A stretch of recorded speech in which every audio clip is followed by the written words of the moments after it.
A man cuts himself open on a frozen continent at the bottom of the world, removes an organ from his own body, and sews himself back shut, alone, with no surgeon, no backup, and no way out.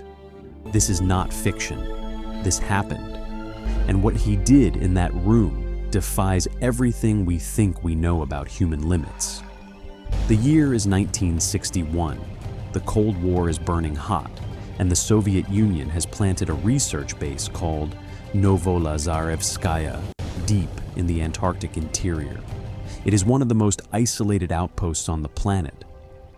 The nearest hospital is literally thousands of miles away. The weather outside is a living wall of violence. Temperatures that can kill exposed skin in minutes. Winds that scream across the ice shelf with no mercy and no end. There are no roads. There are no planes coming. There is no rescue protocol that can reach you in time if your body decides to betray you. Leonid Rogozov is 27 years old, a Soviet physician, and the only doctor at the base. He has 12 colleagues depending on him. He is their only lifeline. And then, on the night of April 29th, he begins to feel it. A dull, creeping ache in his lower right abdomen. He knows exactly what that feeling means. Every doctor does. It is one of the most recognizable warning signs in medicine. His appendix is inflamed. It is infected. And if it ruptures, the resulting peritonitis will kill him within days, in agony, far from anyone who can help. Here is the first thing you need to understand. Rogozov does not panic. He documents his own symptoms in his journal with clinical precision, the way a doctor would observe a patient. But here is what that journal does not show: the cold, private terror of a man who knows exactly what is coming and knows exactly how bad it will be if nothing is done. He tries antibiotics.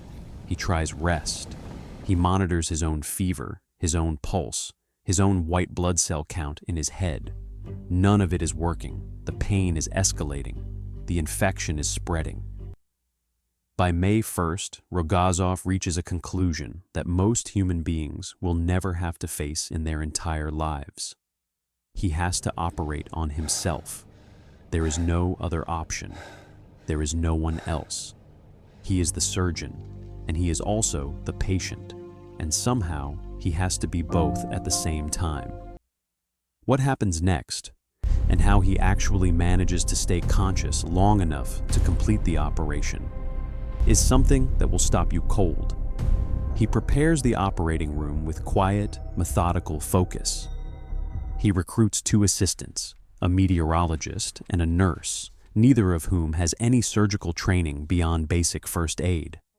Their jobs are simple and terrifying. Hold the instruments, tilt the mirror, do not drop anything, do not look away.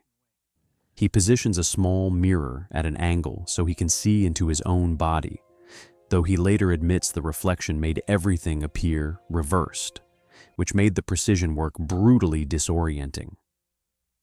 He injects local anesthetic into his own abdominal wall.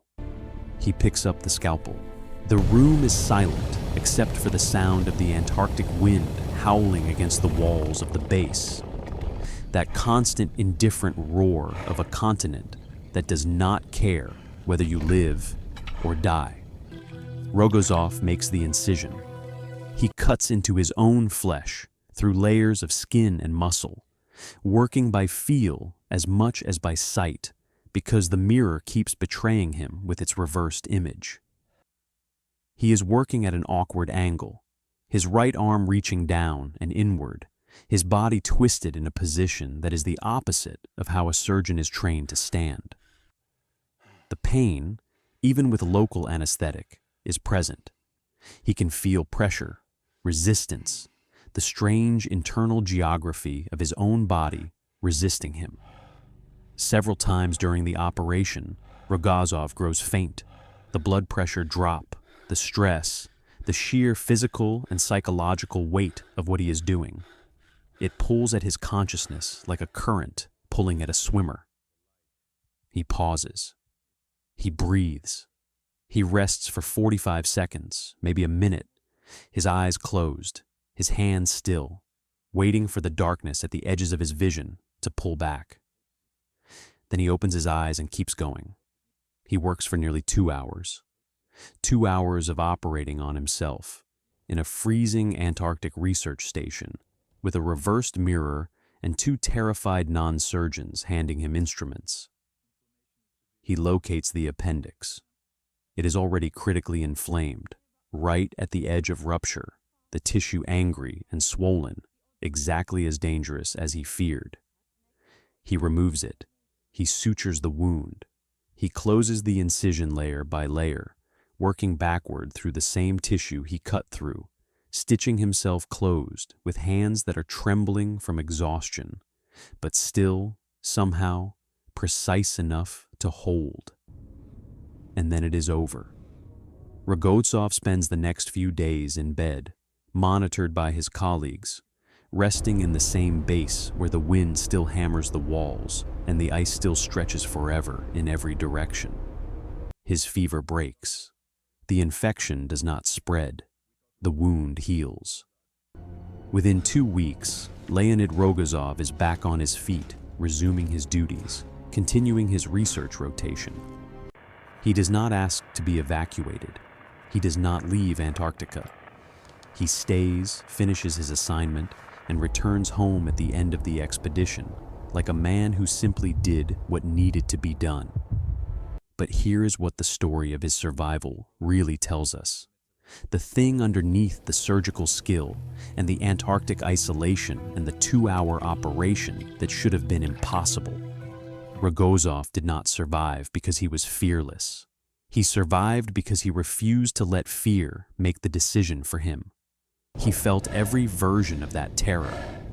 The recognition of the diagnosis, the weight of having no options, the moment he picked up the scalpel and pressed it to his own skin. He felt all of it, and he operated anyway. Most survival stories are about enduring what the world throws at you. Storms, crashes, predators, cold. But Rogozov's story is different. His was a survival story that required him to be the danger and the solution at the same time. He had to trust his own hands while those same hands were shaking.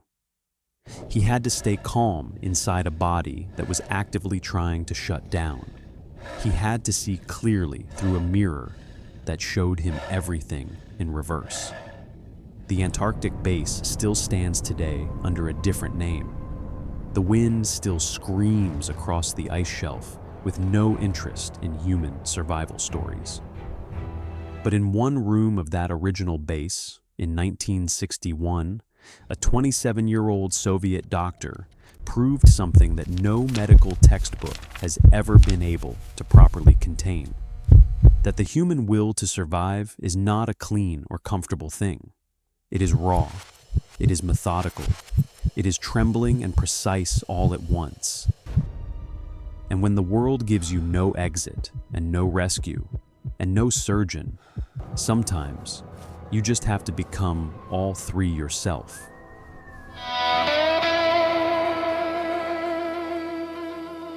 Almost gone.